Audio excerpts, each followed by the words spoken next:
The Equitable Life Assurance Society presents This Is Your FBI.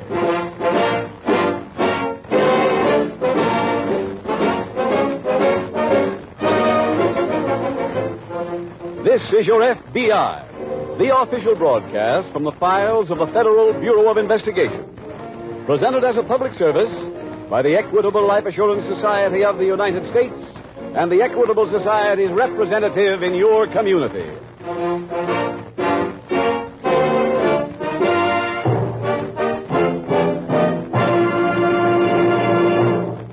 Now, a representative of our sponsor, the Equitable Life Assurance Society of the United States. Mr. Keating, I'm crowding 50. But last Saturday, I scored a touchdown for my college. The player who actually carried the ball was the son of my oldest friend, who died 2 years ago. That boy wouldn't be in college today if I hadn't sold his dad an Equitable Education Fund. Do you wonder I get a kick out of being a representative of the Equitable Life Assurance Society? In approximately 14 minutes, I'll be back to give the whole story of an Equitable Education Fund, an important contribution to American education made by the Equitable Life Assurance Society of the United States.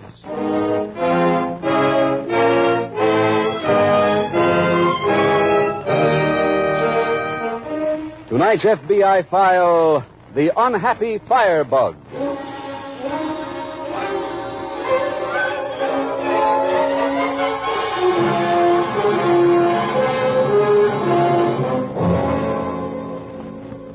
Because the middle of the 20th century is now almost close enough to touch, it might be well to make this a time of reckoning. A time to sit and count something besides our many and generous blessings. What, for instance, is the crime picture as we plunge into the second half of the 1900s? A study has just been completed by the Federal Bureau of Investigation, which might give us some idea. The study covered all crime records since the birth of your FBI. And to judge from those files, the answer is one to sober even the most optimistic among us. Virtually every crime, be it arson or murder, or anything in between, is being committed more often now than it was 5, 15, or 20 years ago. This past 12-month period, for example, saw the police blotters of our nation record more than 1.5 million major crimes. An amount which becomes even more staggering, which becomes almost unbelievable when you break it down and learn that major crimes are committed in this country today at a rate of better than 3 a minute. Every minute of every hour of every day. These are shocking statistics. And very frankly, the FBI reports them to you for that exact reason. To shock you into cooperation with your local law enforcement agencies. If all Americans cooperate, then the forces of law and order will ultimately defeat the American criminal. Then there is hope that in time, you will be able to enjoy a fifth freedom. Freedom from crime.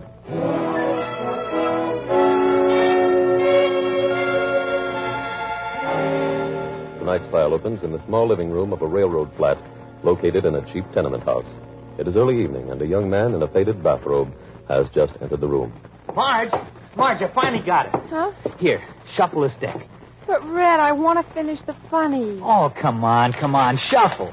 Yeah, that's it. Now, just shuffle them up good. Mix them all up. That's right. Now, put the whole deck on the table. Uh-huh. Fine, good. Now, cut them. Any place. Okay. Now, look at the top card. Got it? Make sure you remember it now. Uh-huh. Now, put it back in the pack and shuffle the whole deck again. Okay. Right.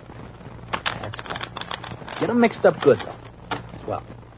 Now, I haven't touched the cards at all, have I? No. Count down 3 cards. 1, 2, 3. Next card is yours. Turn it over. All right. Pretty good, huh? That's the wrong card. Huh? Oh, it can't be. But, Red, it is. But the book says that the... Is that you, Mom? Yeah. Oh, Mrs. Davis. What's with the bathrobe? I was just resting. Resting? From what? Oh, now, Mom. Go get dressed. What for? I found a job for you. You mean work? Yeah, remember? Well, now, I don't know, Mrs. Davis. I got 2 or 3 things lined up myself, Yeah. He really has, Mom. I've been hearing that same routine for the last 6 months. Meantime, the bite's on me for your food and rent. Now go get dressed. Well, what is this job? You know the warehouse at 5th and Bedford? Uh-huh. I just made a deal with the man who's tied in with it. Oh, now, look, I couldn't work in no warehouse. You don't have to work there. All you gotta do is go out there tonight and burn it down.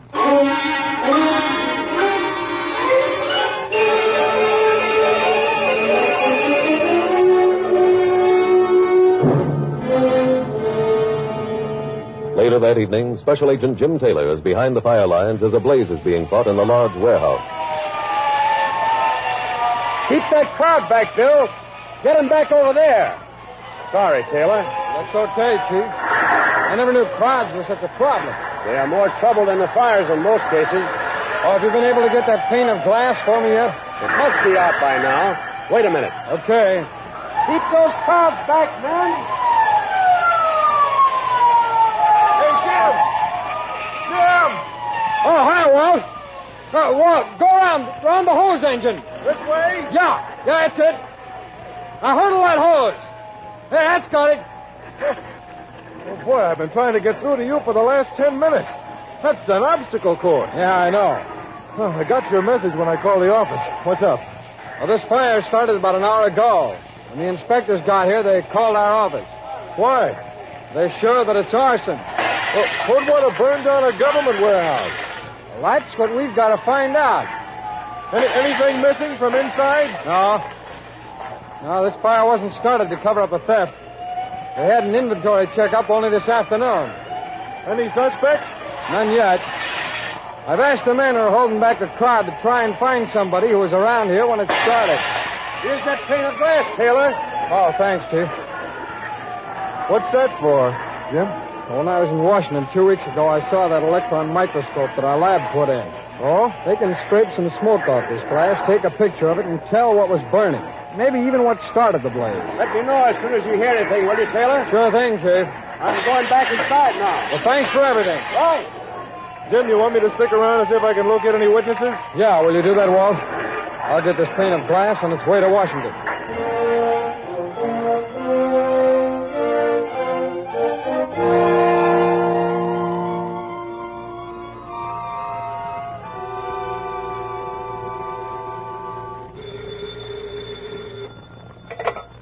Hello?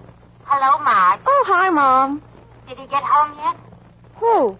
Your husband. Red? Yes, dear. Have you heard anything from him? No. We should have been home an hour ago. Maybe he forgot to take matches.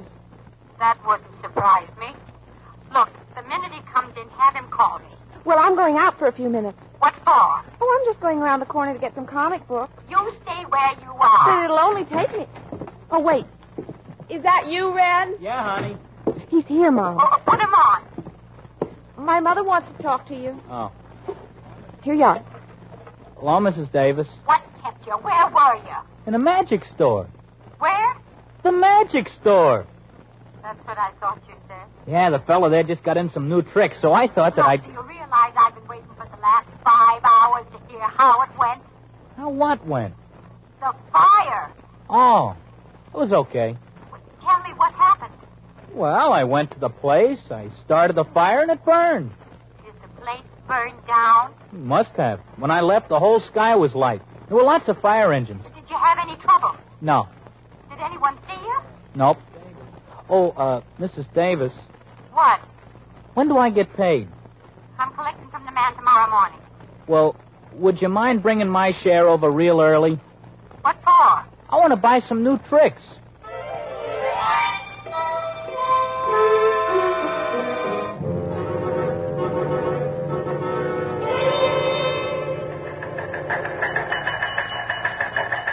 Here's a lab report on that pane of glass, Walt. Already? How did we get it back so soon? The SAC was flying down to Washington. He took it with him. Yeah, that's quick action. Yeah. Come on, let's go back to my desk, huh? Okay. Go ahead, Walt. Thanks. Well, what's in the report? It was magnesium oxide. That means fireworks, doesn't it? That's right. And there was nothing in that warehouse with a magnesium base. Oh, go ahead, sit down, Walt. Okay. You know, that magnesium oxide, I might just tie something in with that I got last night. Oh, from who? A kid who was watching the fire. He lives in the neighborhood. What'd he give you? Well, he and a pal of his talked to a man who was hanging around the warehouse about 6 o'clock last night. He was carrying some boxes. They might have contained fireworks. No. Could this kid describe the man? No, all he remembered was that he had red hair. You question the youngster's pal? Not yet. I'm going out looking for him this afternoon. You might have some evidence for us. What do you mean? Well, the kid said the man threw the boxes away before he went into the warehouse. And? And the second kid picked them up. I'm hoping he still has them. Oh. I think I'll call ident, Walt, and get pictures on all known red-headed arsonists. You can show them to the kids. Okay. That might turn up the man we're looking for.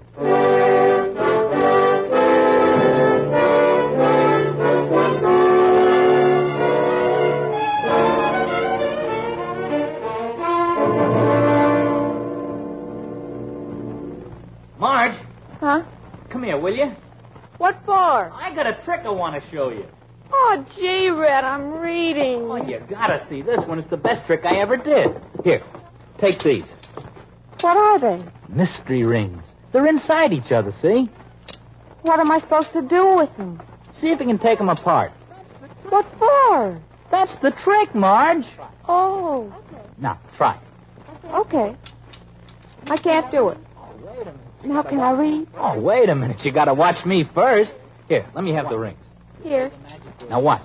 You say the magic words. Abadab, abadab. They're still together. They're Funny. still together. Funny. Worked in the store. Marge? Yes, Mom. Where is he? Who? Your husband. Here I am, Mrs. Davis. Oh, you stupid idiot, you blundering imbecile. Huh? Don't you ever listen when anyone talks to you. What's the matter, Mom? I get him a job. The first job he's had in months. All he has to do is go to the warehouse, set the fire. But that's what I did. Sure. What's wrong, Mom? What's wrong? He burned down the wrong joint.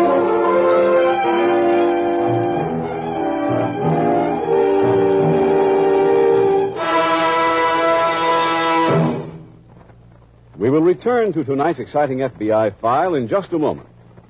Now let's turn to another type of thrill. One you'll probably be enjoying tomorrow afternoon when you listen to some exciting college football game.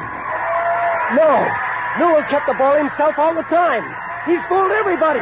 Now he's streaking past midfield like a scared jackrabbit. He's going for a touchdown. After college days are over, what happens to these football heroes and their fellow classmates? Take the matter of earning power. Do college men earn more or just about the same as the average non-college men? College men earn much more. Actually, a college graduate is 15 times more likely to make a salary of $10,000 a year or better than a non-college man. In other words, the odds in favor of a college education are 15 to 1. Consider that figure, and you will understand why the management of the Equitable Life Assurance Society takes pride in its famous Equitable Education Fund. An Equitable Education Fund is a plan for far-sighted parents who want the satisfaction of knowing that their children will receive the higher education that means so much. First and foremost, an Equitable Education Fund is sure. Right. This fund combines planned regular saving with life insurance. So if the father dies or becomes permanently disabled, this plan makes certain that his children will still be able to get the education he was ambitious for them to have. Second advantage, an Equitable Education Fund is easy. That's because this plan spreads the cost of education over 10 or 15 years. Only a comparatively small monthly amount is required, and it eventually builds up into a sum ample to see a boy or girl through college. Remember, fathers and mothers, in the increasingly competitive years that lie ahead, the biggest prizes will go to college-trained men and women. Put your children in line for a more successful future by starting an Equitable Education Fund now. Get in touch with your Equitable Society representative soon, or send a postcard care of this station to the Equitable Life Assurance Society of the United States.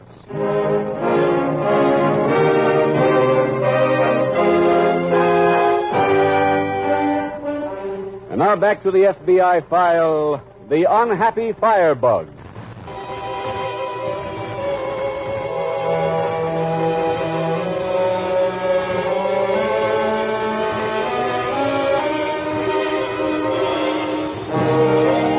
Earlier in tonight's program, it was mentioned that the police of this nation are using science more and more every day in fighting the war against crime. No better example of that use could be found than the one illustrated in tonight's case from the files of your FBI.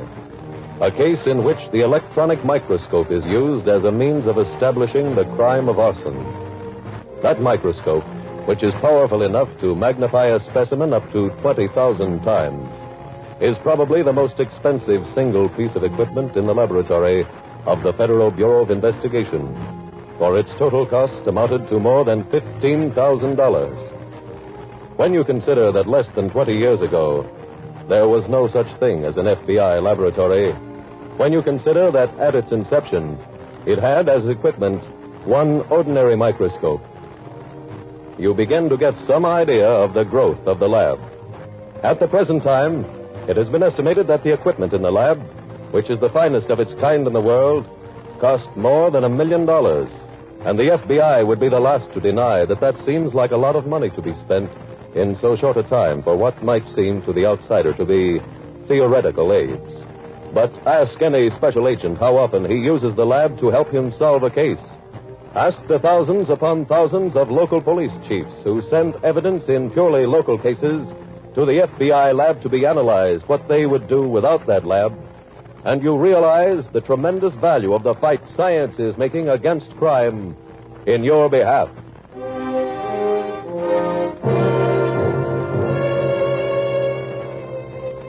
Tonight's file continues in the shabby living room of Marge and Red Wheeler. Red? Red? Huh? Have you got any tricks you'd like to show me? No, Marge. I'd like to see the one with the rings again, Red. Nah. Oh, gee, honey, don't feel so bad. It wasn't your fault. You just went to the wrong place.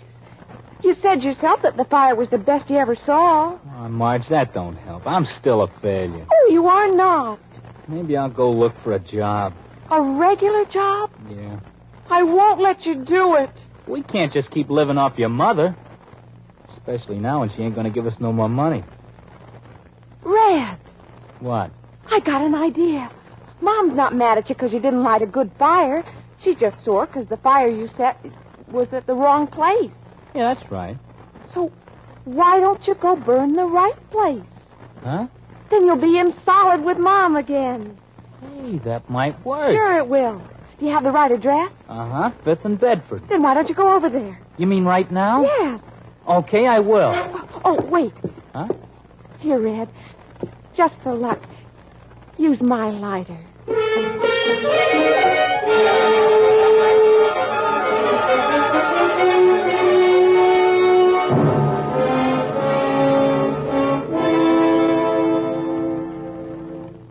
Hi, Jim. Oh, hello, Walt. Did you find that other kid? Yeah, and he still had the boxes. Hey, that's a break. Here they are. You see, there's a sticker on them right here. Mm-hmm. They were bought at Newton's Sporting Goods Shop, 411 Main Street. Yeah, did you check with them? I went down there. They were closed. Yeah. Well, when they open again, you can also find out if a redhead bought any more fireworks there this afternoon. Why? There was another warehouse fire at 5th and Bedford. That government warehouse was at 15th and Bedford, wasn't That's right. This might be something more than a coincidence, too.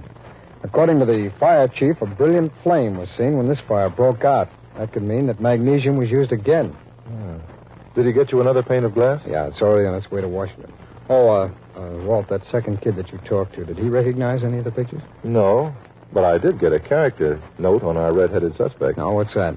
He had a deck of cards with him. Tried to show the kid some card tricks, none of which he seemed able to do. That could make him anything from a card sharp to an exhibitionist. Well, I guess all we can do now, Walt, is wait for that sporting goods shop to open up in the morning.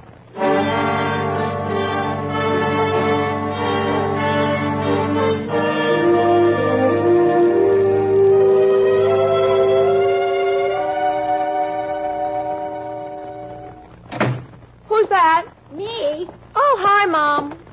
Where's the genius? Still sleeping? If you mean Red, he's out. Picking up some new tricks, I suppose. You know, I got a great suggestion for that young man. Why doesn't he try to make himself disappear?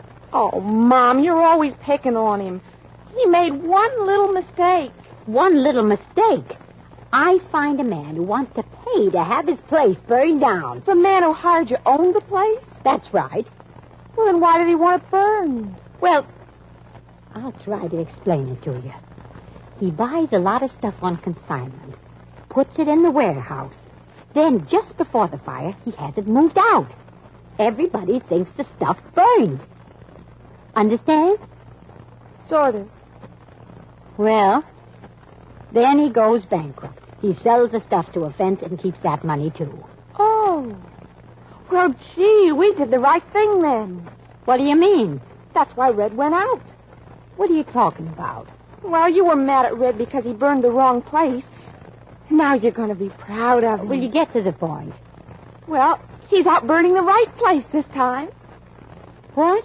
He's burning the warehouse at 5th and Bedford. You're kidding. No, Mom, honest. Oh! What's the matter? Oh, that muttonhead. Red? Yes, Red. He's really fixed it now. Because he's out setting the fire? Yes. But why? When Red burned the wrong joint, the warehouse guy figured the deal was off. He moved all the stuff back in again. Now he's really bankrupt.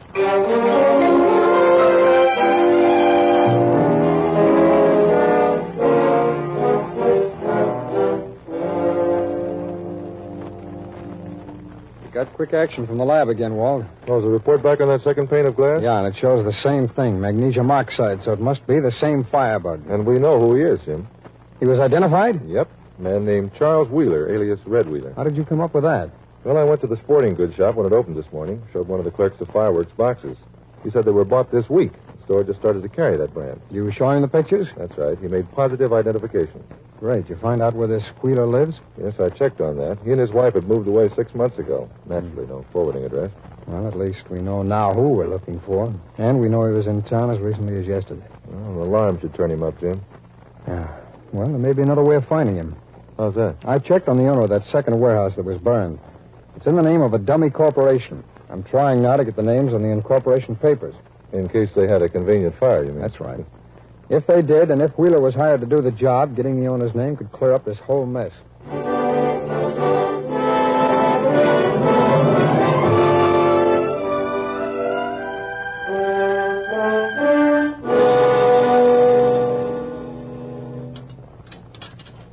What's that, some new kind of game, Jim? No, Walt, these were sent up here by Fire Chief Russell. No. What are they? They're trick rings. They were found in the warehouse that burned yesterday. Oh? If you hold them this way, they come apart. See? Oh. I say, how come the fire didn't blacken that chrome? Oh, they were found underneath a packing case. I guess the flames never got to them. Mr. Taylor? Yeah. Report from ident. Oh, thanks very much. Now, this helps a little. What is it? Ident took some prints off these rings, and I brought them in. The prints belong to Red Wheeler. That definitely places him inside the building before the fire. Yeah. Now we just have to find him. Yeah, that's true. Walt, we'd better have copies of his picture made. We'll send them to the police in the 19th and 20th precincts. Well, why just there, Jim? Well, Wheeler's last known address was in the 19th, right? Uh-huh. And the place where he bought the fireworks is in the 20th. Yeah? Well, in the way I figured, Wheeler must still live someplace close by. If he didn't, he wouldn't go all the way back to his old neighborhood just to buy some Roman candles. That's logical. Well, Jim, we ought to be able to have the pictures Wait a made minute, up by... wait a minute, Walt. I just thought of something. What? Didn't one of the kids you talked to say Wheeler was trying some trick with playing cards? Yeah, that's right. Let's check one thing before we give the police those pictures. Come on.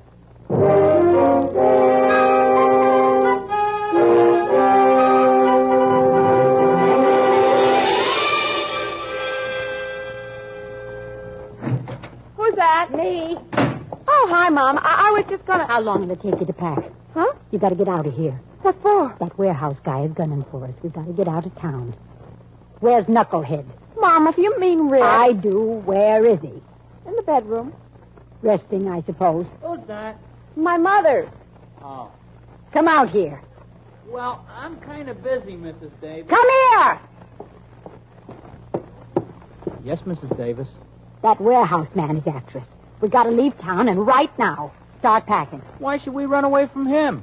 Because he has a gun, and he wants to use it to make little round holes in your large, empty head. I'll go pack. Goodness, Mom. Why would anyone want to kill Red? Oh, honey. Well, it certainly was nice of you to warn him. I don't mean it to be nice. The guy's looking for me, too. And I need someone strong enough to carry the bags. The warehouse man. No, that's the cab driver. Huh? I brought you some extra bags. He's bringing them up. Let him in. Okay. Hello, miss. Are you the taxi drivers? No, we're special agents of the FBI. FBI? We're looking for a red wheeler. Oh, well, he's not here. He left town this morning. Hey, Marge! Marge, I got it. Oh. I finally got it, Marge. Here, honey, take a card. Yeah, honey. Take a card. This is the last trick he'll do for about 10 more years.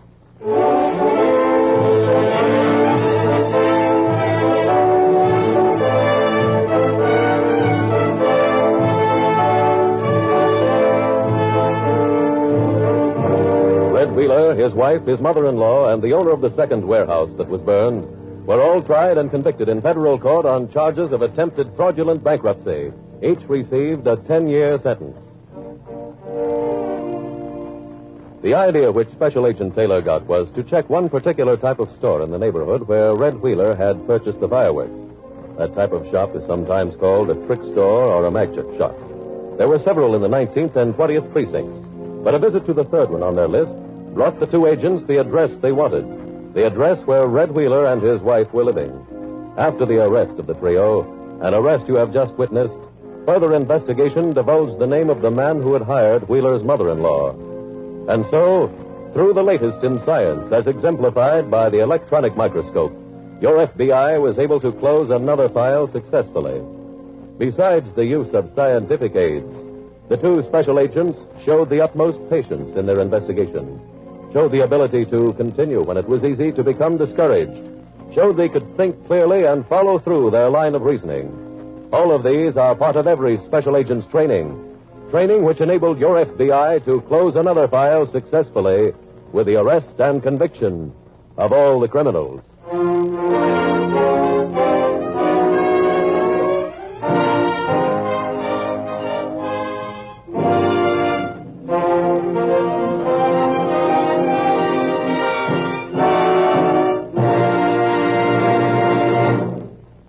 In just a moment, we will tell you about next week's exciting case from the files of your FBI. But first, an Equitable Society representative on the subject of an Equitable Education Fund. Fathers and mothers, the cost of a college education for your boy or girl can easily amount to more than $5,000. Why try to pay that whole amount in 4 years? Spread it over 16 or 17 years with an Equitable Education Fund. The man whose words you have just heard speaks for nearly 8,000 Equitable Society representatives from coast to coast, ready to give you friendly help and counsel. If you do not know the Equitable man in your community, send a postcard care of this station to the Equitable Life Assurance Society of the United States.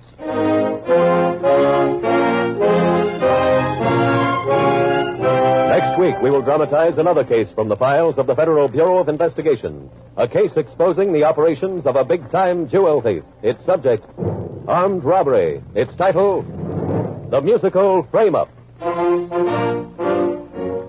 The incidents used in tonight's Equitable Life Assurance Society's broadcast are adapted from the files of the Federal Bureau of Investigation. However, all names used are fictitious, and any similarity thereof to the names of persons living or dead is accidental. Tonight, the music was composed and conducted by Frederick Steiner. The author was Jerry D. Lewis. Your narrator was William Woodson, and Special Agent Taylor was played by Stacy Harris.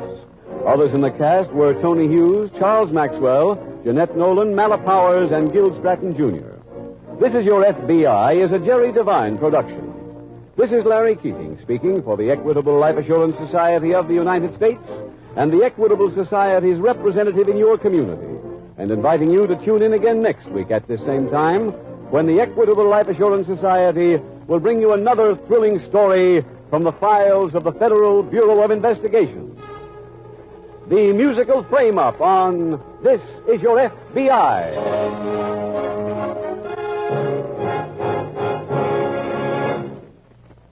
This is ABC, the American Broadcasting Company.